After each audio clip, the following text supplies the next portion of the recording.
Oh,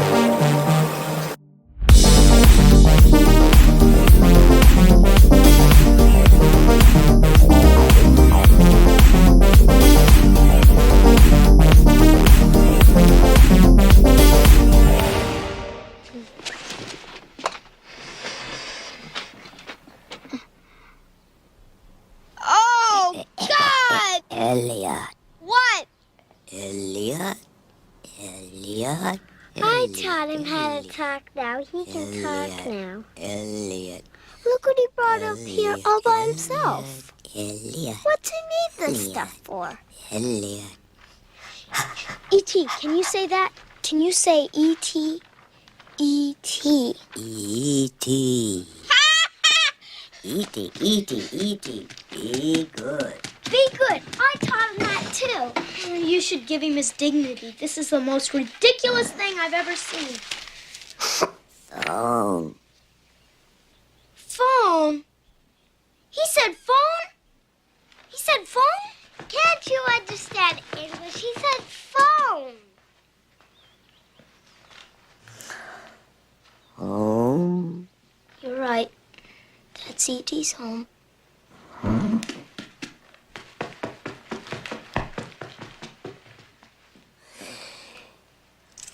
E.T. Home phone. Entertainment over the years has created and propelled cultural feedback loops around the concepts of UFOs and extraterrestrials, while using ridicule to help discredit and silence a community looking for truth and answers. Funnyman Dave Foley joins me to discuss UFOs within the entertainment and news industries and how ridicule was not only used in his personal comedy sketches, but within the greater entertainment industry. Join us as we get rebelliously curious. Dave, thank you for joining me on Rebelliously Curious. So yes, thank you. So I know, and a lot of other people know, that you are a UFO enthusiast. Yes. Almost, and I've heard you say, and you've said on other podcasts that I've been on, that you've coined yourself even as a cheerleader in the UFO community. Yes, I think that's probably even better than enthusiast. I just really want people smarter and better equipped than me to keep doing what they're doing. People like yourself, for example. Thank you. I appreciate keep that. pushing the issue forward. Nice. I appreciate that. So let's just start in, how did you get into the UFO, I'll say, community, or just the topic in general? What brought you into it? Well, I mean, I grew up interested in it, like, as a kid, because when I was a kid, the TV show UFO was on the air. Terrible show when you see it now, if you go and find it, by the people that made Thunderbirds Are Go. It was their first live action show. So I watched that. I also watched the Roy Thinnis series with Invaders, I think it was called. Yeah. And so I was into UFOs, so knew about it. As then in later years, watched the original, and I think it was NBC did a series called Project Blue Book, produced by Jack Webb. Yep. And then of course later years, X-Files and all that. But I was just always interested in it because it always seemed like there had to be something to it, and there just seemed to be too many reports and too many incidents. And then the big one for me was in '97, was the Phoenix Lights, and that just seemed so conclusive that this was you had thousands of people who see this thing, including later on the governor admitting to it. Right. So and the explanation of it being flares made no sense at all. Because I don't know why flares would travel over a 200-mile distance that was tracked on radar and by ground crews. And then shortly after that, the French government put out the Cometa report, in which basically was a multi-year study done by it was collaboration between the scientific community and the military, and I guess the French government as well. Which was, yes, they said it was a collaboration between scientific community and the military in France. And after a multi-year study, they released their findings, which basically said UFOs are real, And the most probable explanation is extraterrestrial.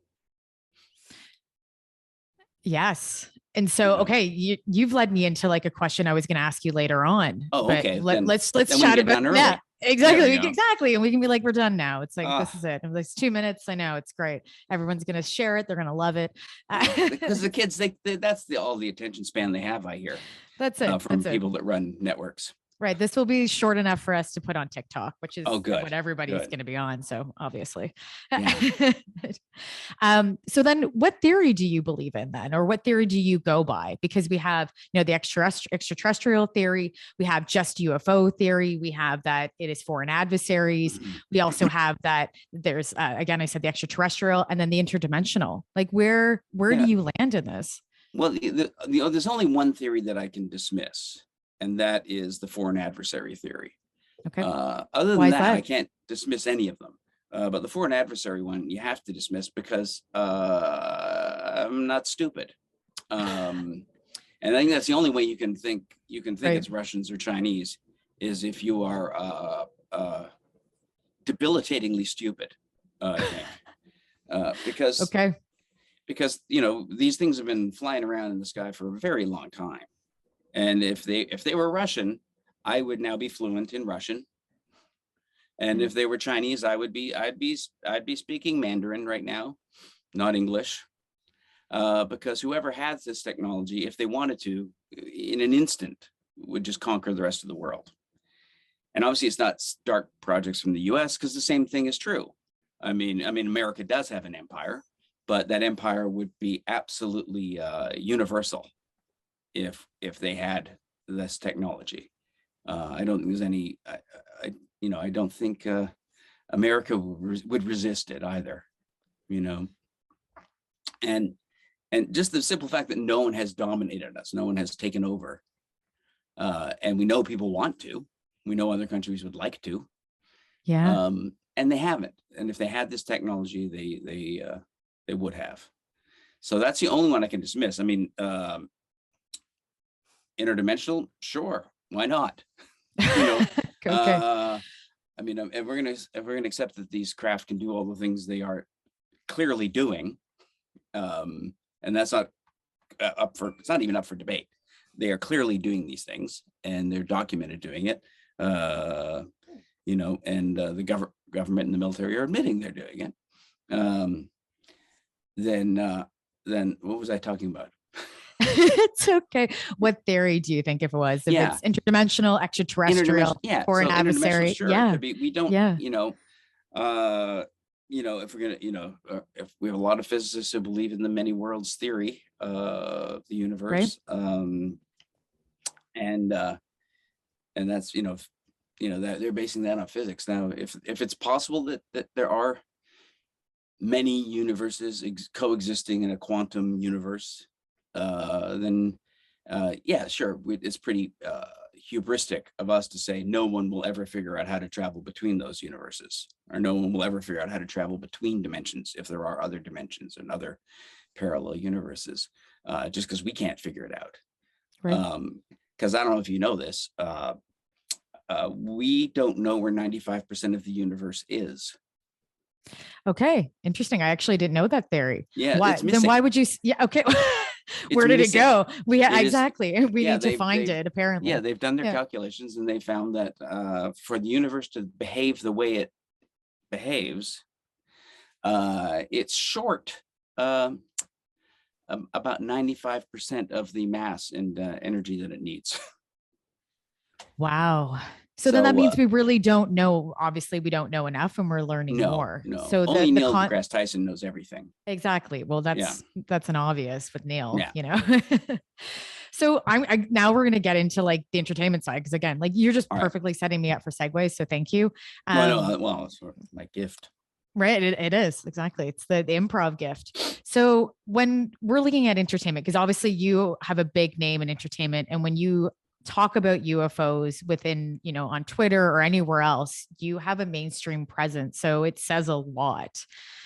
So years ago, when you were doing stand-up, you ridiculed a lot of people within the UFO community. Why? No, No, it I don't wasn't think I you. did. Not doing No, I think stand-up. that was Joe Rogan. Not in stand-up. It wasn't stand-up? I made sketches about UFOs. I Okay. did sketches. So if it was sketches, then why, why were they such a target then for ridicule within, your form of entertainment? Because we'll get into like Mhm. the larger form of ridicule in the entertainment world, but why did you feel that ridiculing that community was something that was an easy target? Yeah. And at that point, I believe you weren't following or really involved or believed the UFO theory.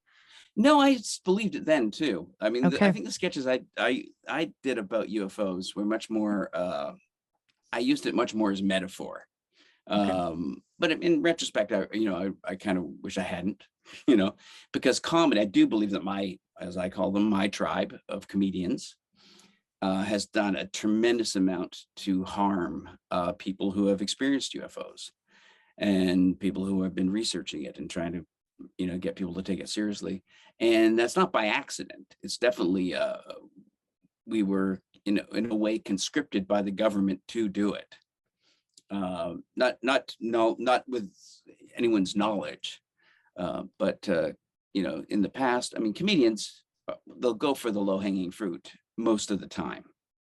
And so whenever there'd be a UFO story, everyone was so conditioned by the government to mock them and say they're all crazy and lunatics and go with the cliches of they're all rednecks in trailers, much like the one I'm in now.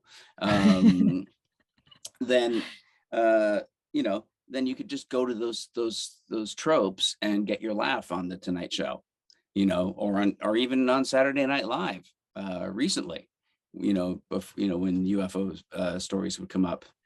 Weekend Update would still make really snide and uninformed jokes about UFOs.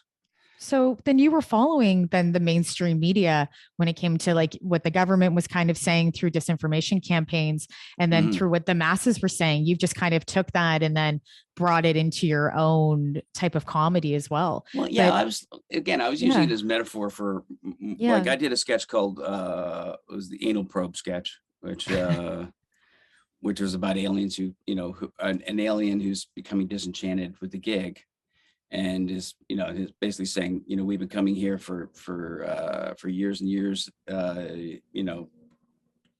kidnapping people, probing them anally, and all we've learned is that 1 out of 10 doesn't seem to mind.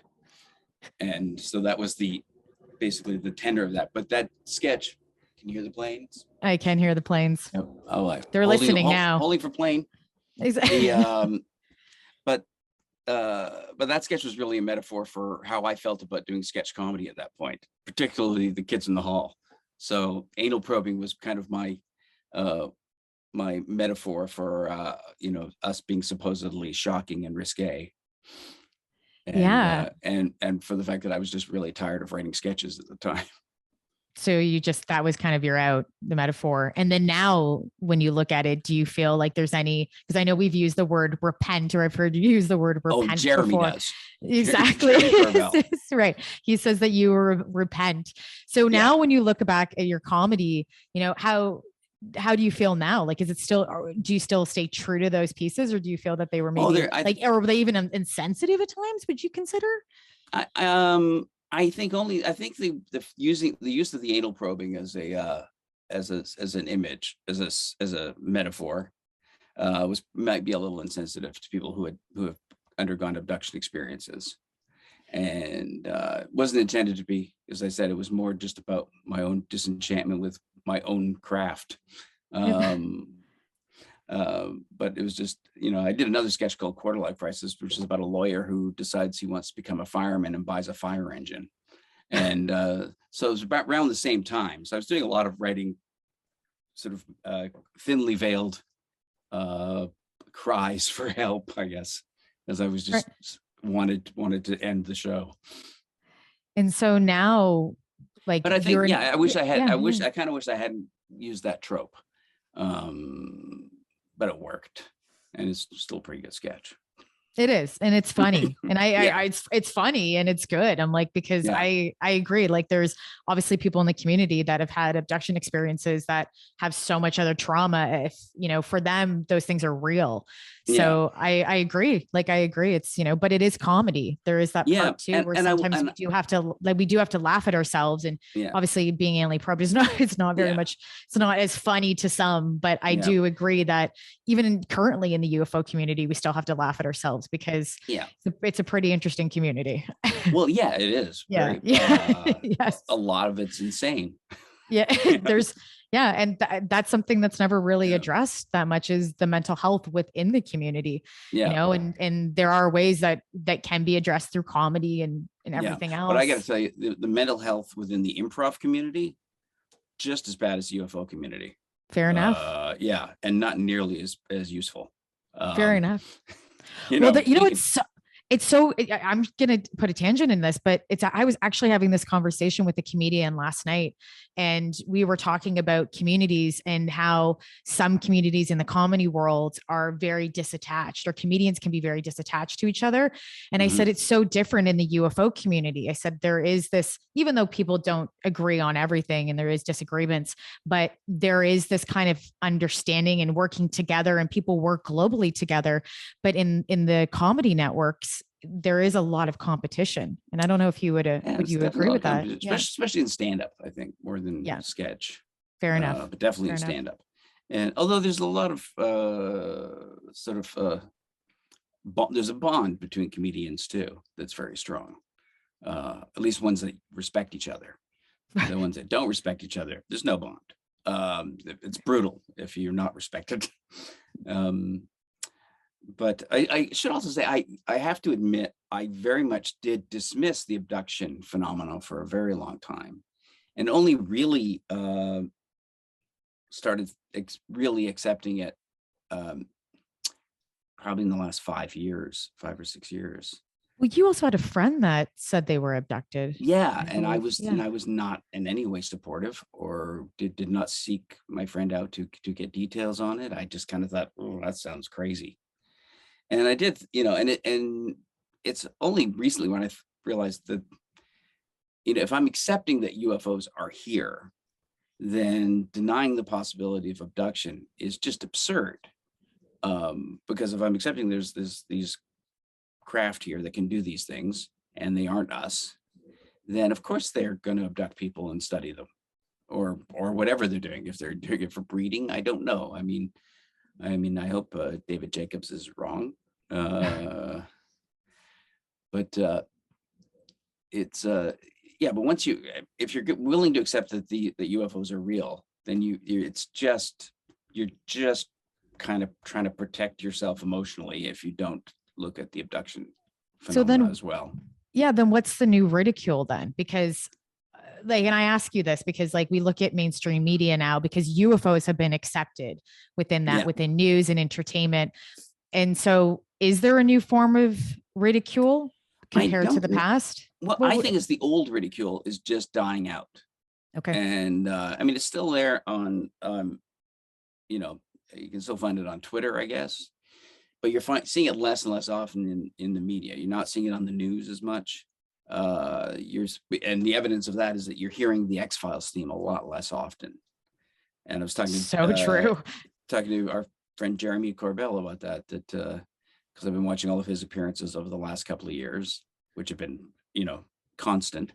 And I've sort of been saying, hey, they didn't put on the X-Files theme. It's getting better. We're really getting there, and people are taking it seriously. And you've got, things like 60 Minutes covering it. The fact that the Gillibrand Amendment went through. Marco Rubio, as much as he is a loathsome human being, has at least put his weight behind it as well. And I refuse to give kudos to Tucker Carlson for anything, ever, because I don't think if that's a little bit like saying, well, Hitler liked dogs. So he can, even if he is on board, I'm not taking him And that's fair. Teach their own and who what outlets they follow. But Yeah. when we look at news media, then because they're saying, like, we look at the New York Times and all the other mainstream media are now following this narrative. Most of them are saying that UFOs exist, right? And the DoD, the Department of Defense, has confirmed it. So is the new ridicule then, do you think, going to be the belief that it's alien and it's extraterrestrial? Because no news media will say that it is, that there are aliens. Like, they just, because there's no actual proof of it and there's no evidence of it. So of extraterrestrial life. So is the next, is the next stage of ridicule going to be abductions and being, if you believe in aliens? I don't think it's going to fall into the category of ridicule, though. I think it's going to fall into dismissal. Okay.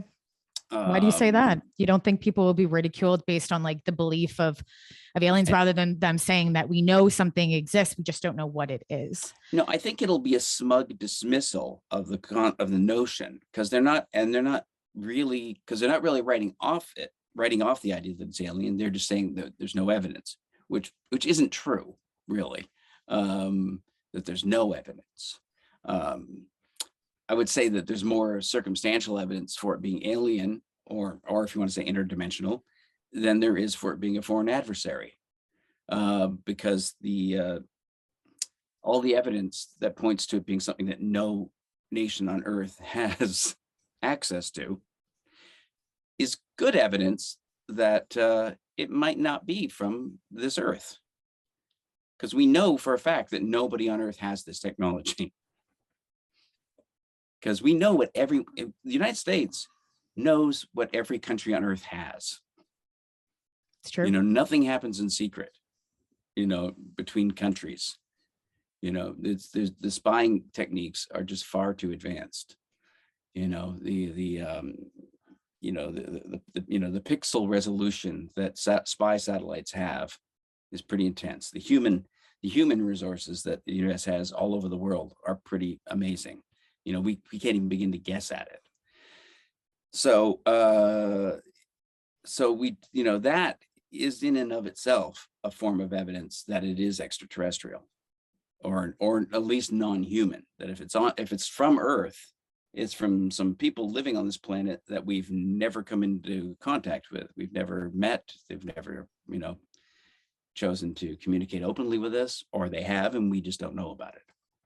That's true. And it's hard because the alien theory and the ET theory, I hear what you're saying. I really do. I'm like, but we have tons of different scientists and people saying that there's no possible way that they could get here. Well, so, and I think one day science will come to prove that, to hope or find out closer to what it is. People told Phineas Fogg he couldn't get around the world in 80 days, that it was impossible. Just because we can't do it doesn't mean it can't be done. And as we said, we don't know that they're coming from that far away. They may be, but we know that there are ways to do it without traveling through space. We just don't. They're just far, far, far, far, far beyond any remote possibility of us having that technology. But we know the physics is there. Yep. And in fact, some of the scientific community's protests would lend credence, because they keep saying, well, if these things are coming from so far away, we would have seen them on their way here, because they're traveling over such a distance. We would be bound to see them if they're traveling here. But of course, if they're not traveling through space, then we wouldn't see them until they stop traveling. They would appear to just appear. Right. And we are working in this with the science community. Like Avi Loeb is very much an advocate within the community to be able to take better pictures and, and create more evidence around figuring out what they are, if it's an alien artifact, whatever it may be. So I think at some point we're going to come to, hopefully within, my lifetime or anyone else's lifetime, both of our lifetimes, that we actually get closer to somewhat of a truth. Yeah. Well, I think like Michio Kaku's becoming more and more frank in his assessment of the data, and which is great, because I think he couched it a little when he first started accepting it. Yeah. But now he's pretty much out there flat out saying, well, we have all of this data that we can study, And we know what that data tells us. And so the onus is now on the people who don't think it's extraterrestrial to prove it. And that's Michio Kaku's stand right now, because he's looked at the data. He's looked at he's measured, he's made the measurements of what the G forces are, he's, made the calculations of what the acceleration rates are. And, he's looked at the aerodynamics, so he's studied the physics of what the data reveals. And just based on that, the public data, not the stuff that no one has access to, he said, well, yeah, all right, there are UFOs, and, all the data that we have would seem to indicate that they aren't from here. Yeah. And there's lots of people in the science community, but it's still divided. Oh, yeah. Well, because because there's scientists are people, and they've had a long time of being the smartest people around. And then suddenly you've got this evidence that you may seem like a toddler to these other creatures. And all the things that we're so proud of are pretty primitive. We're still using rockets. Yeah. Which, the Chinese invented those 1,000 years ago. Whereas that's still our way of getting around.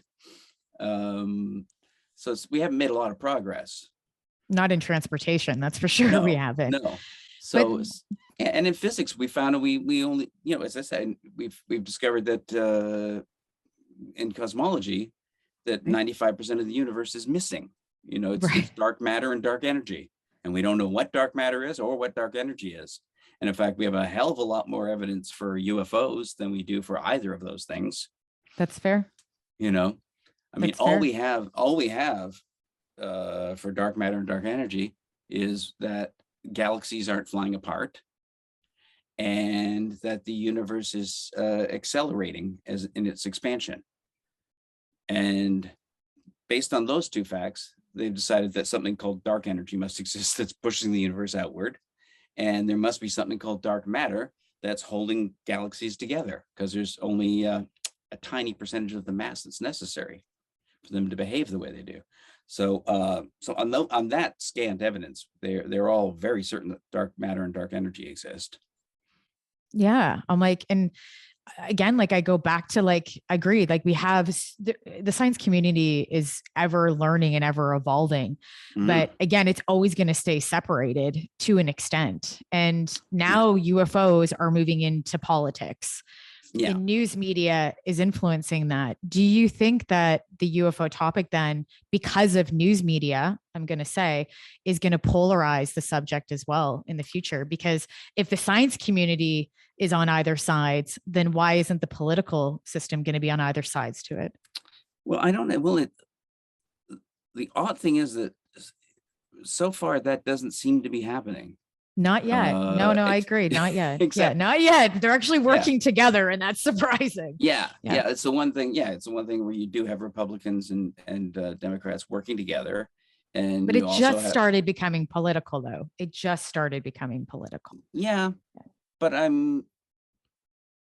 again, that amendment passed and got signed. Yep, I agree. And that is and do you think news media? Sorry, go on. No, I'm just going to say Republicans don't let any amendments from the get signed, get to the president. Anything. Yeah. They don't like any legislation. Yeah. Something, just the very nature of their nature is that if something gets done, they failed. And but on this issue, I think it's because they've seen something. It's not because they're, they've decided it's, it's important to make friends with each other. They've all seen something that none of us have seen. And they've all been given information that we don't have. And they're taking that information seriously on both sides. And they so far aren't playing no one's playing politics with it so far. Not yet. No. But I don't know if there's a way to, because I feel that they will find a way. Yeah. And I hope you're right. I hope it stays, it doesn't stay polarized, or it doesn't become polarized, and that we're able to meet in the middle and agree and be able to move forward with research and if anything, of politics. But we're moving into a conversation of the United Nations now as well, playing a part in that, around the world. So maybe we will stay where it just becomes, one place where we're able to discuss ideas and actually collaborate together rather than being at odds. Yeah. And I think maybe because it hasn't become, maybe they feel safe in doing it right now because it hasn't really become a mainstream issue yet. That's interesting. It's still a fringe issue. So why do you think they would feel safe then in the UFO topic? Because you would think that if anything, it would be the most unsafe, unsecure topic. No, because I think no one's paying attention. They're always much. I mean, that's why it used to be so easy. Passing military budgets used to always be really easy because everybody wanted to boast about how they passed them. And it was something that no one really paid attention. No one ever came out and said you should stop doing this. So everyone was safe in doing it. It was safe to go home. Nobody was going to come to their office and complain. And I think that's it. As long as it's not going to threaten them getting reelected, they can do it. As long as Donald Trump doesn't come out and say UFOs are a left-wing conspiracy. But he could. And there is this conversation about, Trump talking about UFOs in the past. And I wouldn't be surprised if it tries to veer very far extreme right extremists. And there's been conversations about the UFO community being scared that it might turn into extremism and move far to the right. Yeah, there has been that topic. Yeah. Well, I mean, look, a big part of the UFO community has always been right wing. But extremism is different than right being just right wing. Being extreme. Okay. But there is extremism, and I'll say that there's extremists within the community that are pushing their own theories and agendas around it and using the UFO community as a place to push their ideals in that playground. And it doesn't mean it's always right in many ways. So it kind of has become a, political where people have agreed and laws have been passed, but it doesn't mean that extremists won't take hold of it and run with it. No, but then within the UFO that can be political. Yeah. Within the UFO community, you've also always had this sort of faction that are very much like, the preppers, and the paranoics and, the people that believe everything is a government conspiracy. And they tend to be on the far right, your Unabomber types, right?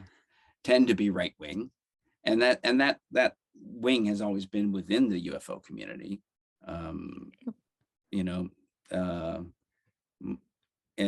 but then again, I would say probably the UFO community has probably been more leaning towards the right than the left, because the left has always considered itself the rational, scientific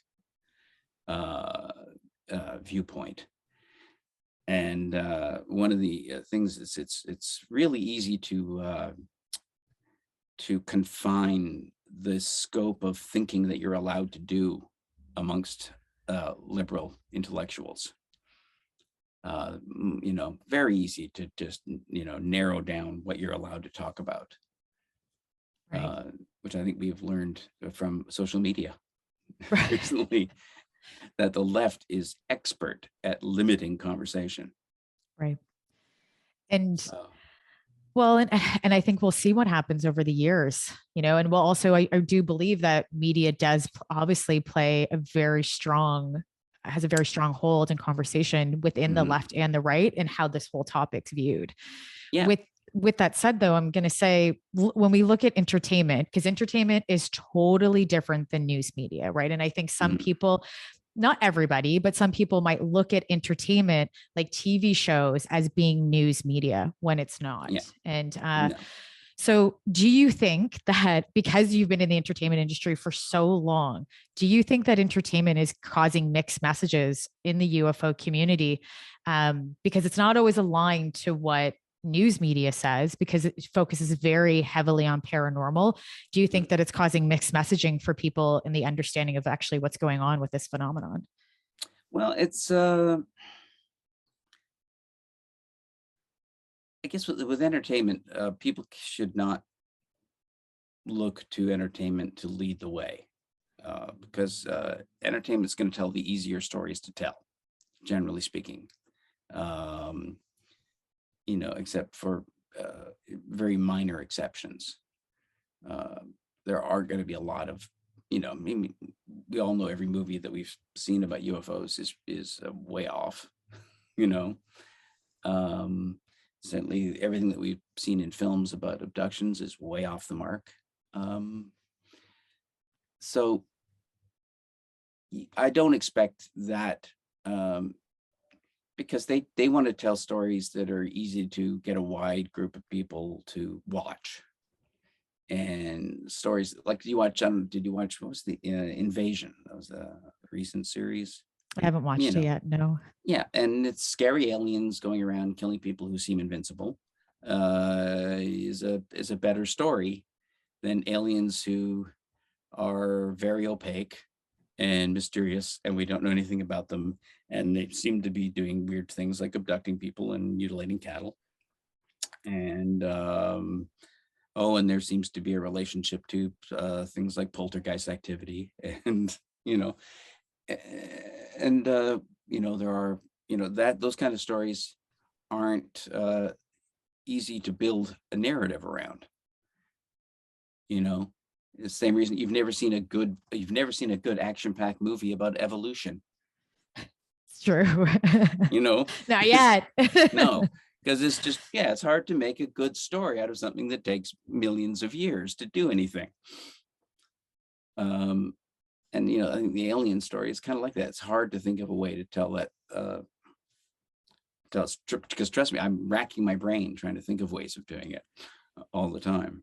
Yeah. And I feel that we need to go down that road, because I'm going to say, like, Discovery and a lot of other outlets in the past, they focused heavily on hard science and would talk about science. And now they're gearing towards more of an entertainment, and it's fine in either way that they choose. But, I think there is a place, because right now the UFO story within even news media and what's going on even around the UFO community and technology and everything else that's happening is way more sci-fi and cool and interesting. And I think it will be in the next 5 to 10 years than anybody could probably, obviously they can make it better through imagination, but I think what's actually happening in real life is way more exciting. And the stuff that we're going to find through the James Webb Telescope and everything else is going to be way more amazing and compelling to watch than TV than to sometimes watch, something about. I hope. I hope that they go towards that. Hope they go that way. Yeah. I mean, I love science fiction. But for the most part, it on this issue, except for the shows that take you into the future where, aliens are just accepted. And, I can't think of anything. I mean, the X-Files was a part-time UFO show. And they brought up a lot of the interesting stories, but it wasn't really looking at the real data. I mean, I found the same thing with the show Project Blue Book, the new one. Where I go, why have they added all of this fictionalization to it? Yeah, because the story is already so compelling. Yeah, they're so compelling.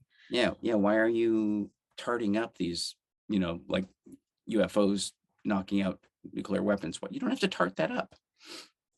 Yeah, and the thing is, that's where I think that sometimes people then take those stories as fact, because Project Blue Book was real at that time, and then people watch them and then they walk away and tell their friends that a story that is somewhat true, but not all of it is fact, and they take it as fact. Yeah, right. If you read the actual Project Blue Book, you would read the actual interesting story. And right, exactly. And to me, the stories are way more compelling than not always what entertainment puts together.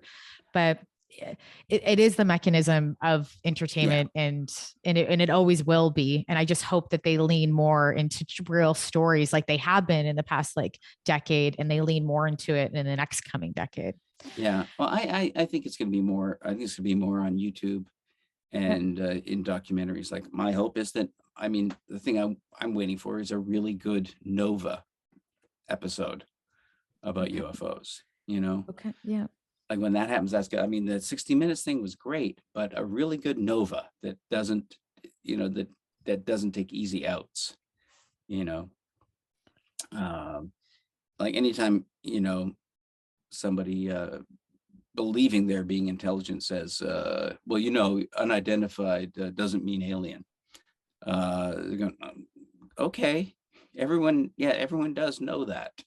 But saying that doesn't make all of the indications that it's alien go away. Yeah. You know, and not looking at the data doesn't make the data go away. You know, and saying there isn't enough data without looking at any of the data that is there, and, you know, isn't science. You know, or saying, you know, I'll look at this when you bring me hard evidence. That would, if that's the way science worked, we still wouldn't believe in germs, probably. It's true. A lot of people wouldn't be alive right now, because everyone would just keep going, I'll study these germs. When one of them knocks me on the shoulder and says, hey buddy, can I get a smoke? Then I'll believe in germs. And that's basically what Neil deGrasse Tyson is saying, you know. Yeah, and he's one side of that community. You know, he's only one side, because there's tons of other people in the community that are obviously advocating for, you know, more research and more science in UFOs. Yeah. But when I'm going to go to culture now, because I'm curious to see your thought in this, because a lot of people, and there's a lot of research around this as well, or in conversations about a cultural feedback loop. Mm-hmm. And so, right. And so we see something that has happened. Somebody talks about a UFO incident, and then it's publicly addressed, and then the entertainment industry then amplifies it, and then people watch it, and then people then have their own experiences. And then it kind of goes into this loop. And so it happens throughout all these different cultures. We've seen through, oh my gosh, the Cold War to now, you know, Kenneth Arnold was one of the first major sightings in media that coined the flying saucer term. Mm-hmm. And then, so UFOs have always changed culture throughout media, throughout entertainment, throughout everything. What do you say? And they should say, people say that they are a reflection of us and who we are in that present time, right? So what do you think UFOs are saying about us now culturally? I don't know, because I don't remember the name of the guy, but he's a folklorist. And one of the things he points out about the UFO phenomenon is that it doesn't follow the pattern of folklore at all. Okay, interesting. Because folklore evolves over time. Folklore, like, very extremely. Folklore from telling to telling gets embellished and confabulated and made more grand by the storytelling. And the UFO story has remained remarkably consistent to the point of being boring.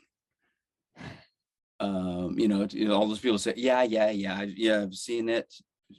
Show me something new, something more different.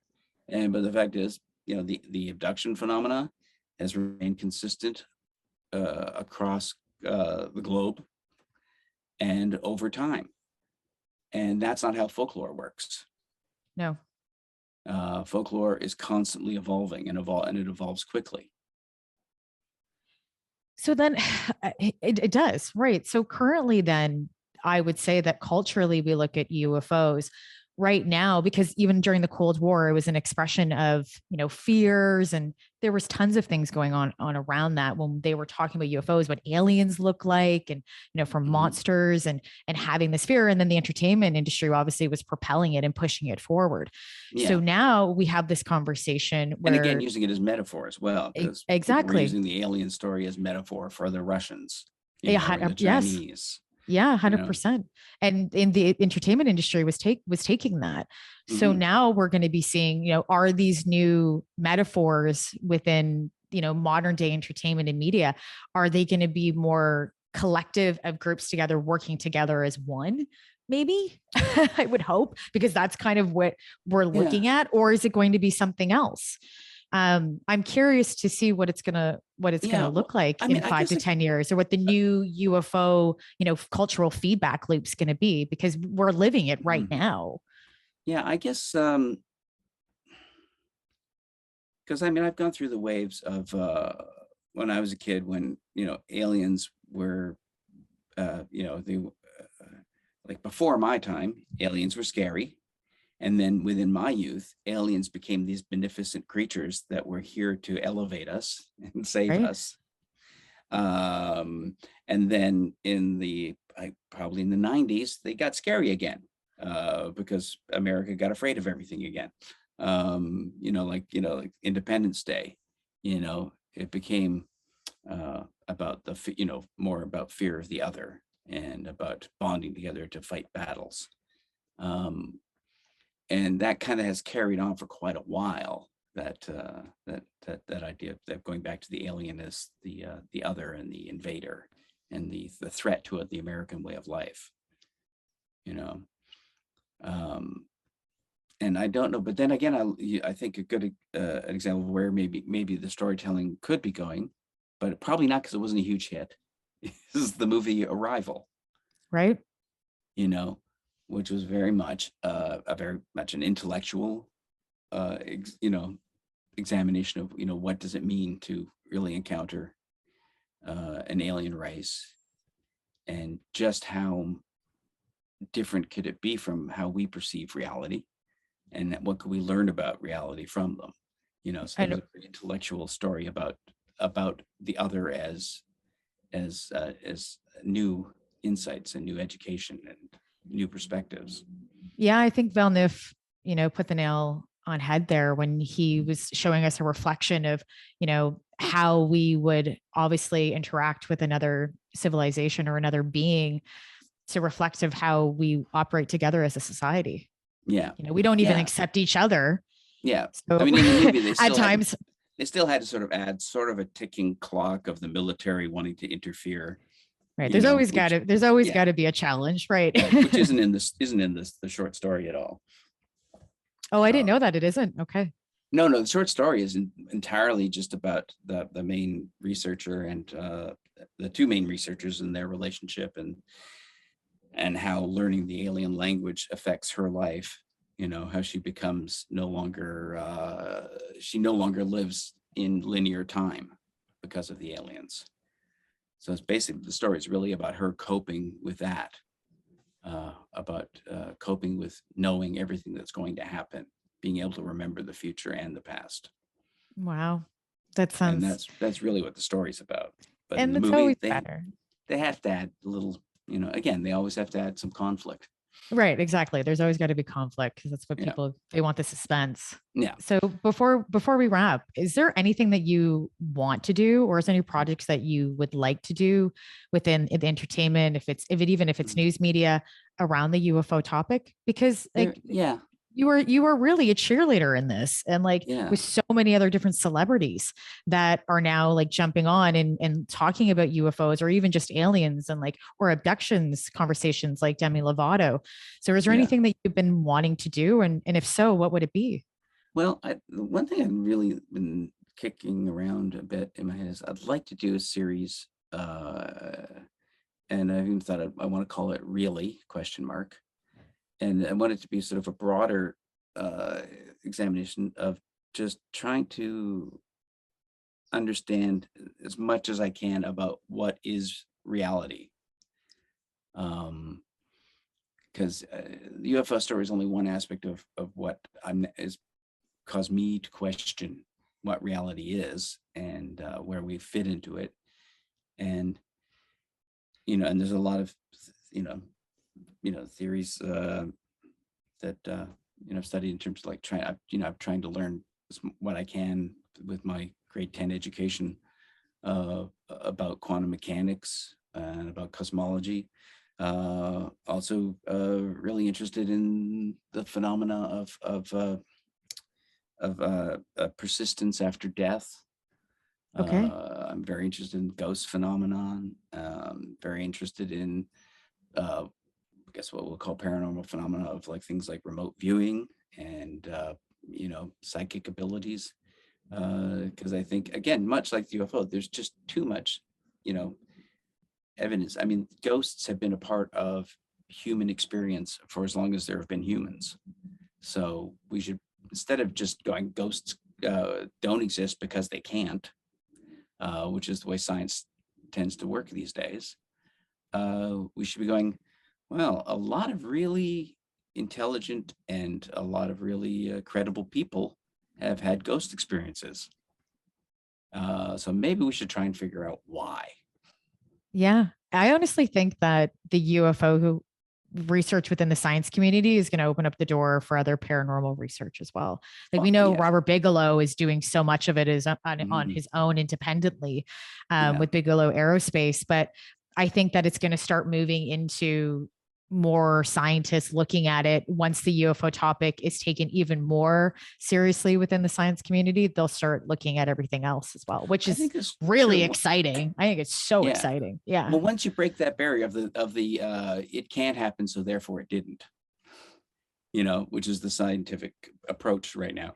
Once you break that barrier, where you no longer have people saying there can't be UFOs because they can't have traveled here from Alpha Centauri, right.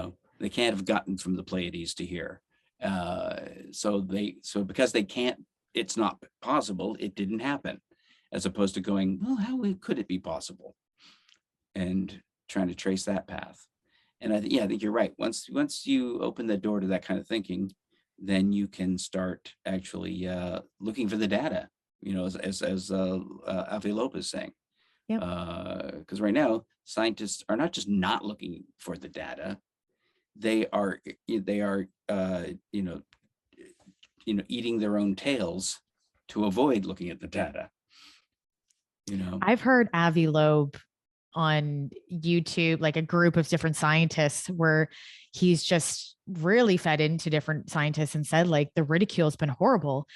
And I won't say what YouTube show it was, but he was defending the community and defending the UFO topic immensely. And it was really unbelievable to see it. And it was really interesting for them. The scientists, a lot of the other scientists were saying, well, that's not entirely true. And he would snap back saying, well, actually it is. And here's A, B, C, D, and why it is. And this is what you've done in the past. And watching those scientists run around with their tail between their legs, and not all of them, some of them, was really interesting to see them on the spot while another scientist was grilling them in a live YouTube interview. It was, that was the first I've ever seen. Yeah, it was the first time I've ever seen that. Yeah. Yeah. Well, because you've got Avi Loeb, who, with all of his credentials, who should be able to put forward an idea without being,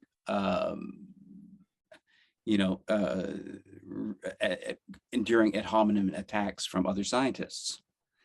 And it is a situation where, like, as credentialed as he is and as respected as he is, because he came out and said Oumuamua might be alien tech, he was ridiculed by his fellow scientists and marginalized.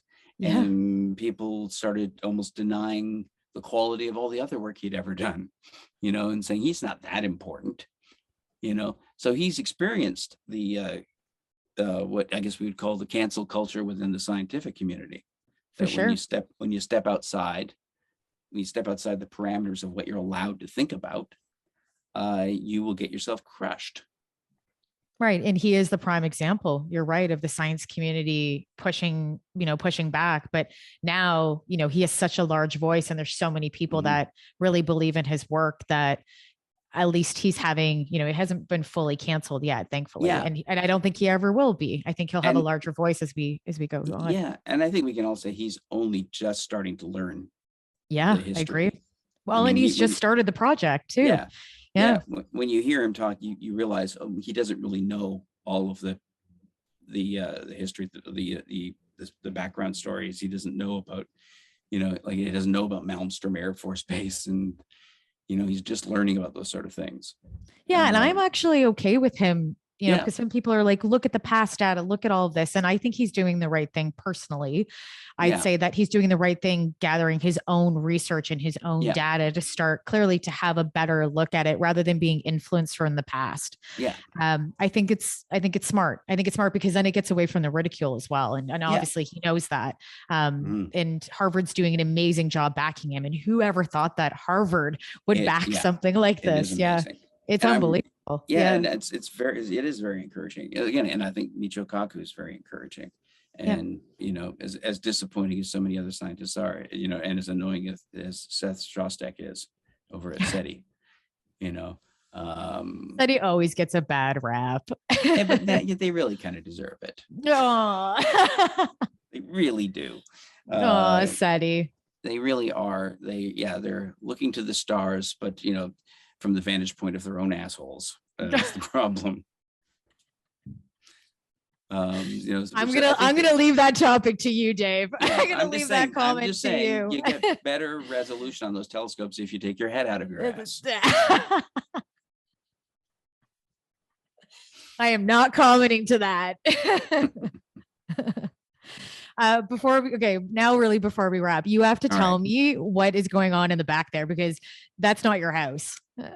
No, this is like a 1957 trailer that for some reason we bought at a flea market down in Orange County a little while ago, Awesome. just because we thought it looked cool inside, and thought, well, it could be like an office or an extra guest room. And in the Now back, it's your studio. It's a yeah, it's a studio. little studio. So I can be out here and not bother the family.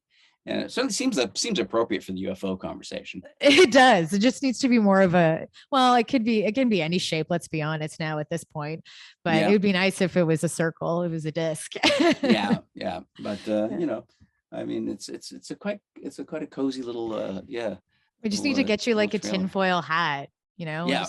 Just a Well, little, yeah, you no. put it on when you're doing interviews with us. Too late. My new affectation, my wife and daughter bought me a straw boater for my birthday, which I've always wanted. So Really?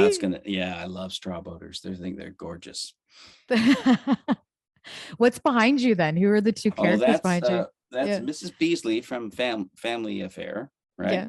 And here, hang on, let me take these off for a second. Yeah, let's see All it. right. And we got Mrs. Beasley there. And we've got little Bob. Little Bob. Let me grab, where did I put my headphones? There we go. There we go. This is little Bob. That's actually scary, Dave. It's back just when my- actually scary. When my hair used to be this color, and I had this was made for an episode An of uncanny resemblance. Yeah, it was made for an episode of Hot in Cleveland. And Nice. yes, and it's he's been relegated to the garage for several years because I can see the why. family won't let him in the house. Well, yeah, like it So I either looks a little possessed, just a little bit. Yeah, so that's the thing. He was like an evil gift that I gave to Jane Leave's character on Hot in Cleveland when I was going out of town. And it is pretty creepy. It you is. know. It's super creepy. What is that? What kind of eyes are? Is it like purple I know, they're eyes? just like white. Yeah, they didn't put any thing in the eyes. Just have but to it's make them pretty- glow now. Yeah, so it is pretty creepy, but I love this. It's awesome. For my, I think I love making that show. So this is a fun souvenir from that.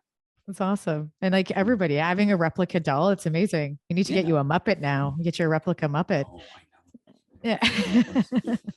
Sit up here, Bob. There you go. There you go.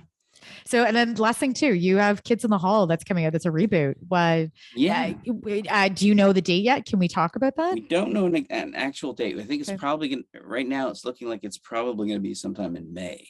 Awesome. We were talking about January, but now they're looking to launch it in May because they think that's a better window for it. And but things are looking good. Apparently, people are really liking what they've seen. That's awesome. And they're talking about people are talking about doing another season of it. So we'll see how that goes. That's awesome. And can you tell us, did you do a UFO segment? Did you do a UFO skit? There is a recurrence of the old anal probing aliens. There you go. In this. There you go. So those characters come back, but not really a full skit. Okay. Excited for it. Thank you Yeah. so much, Dave. And as I say to everybody, thank you for being rebelliously curious with me. Well, thank you. And are you in LA now? I am in LA You're now. in- I am in hopefully LA. hopefully we can get together and have lunch or something. I agree. We should.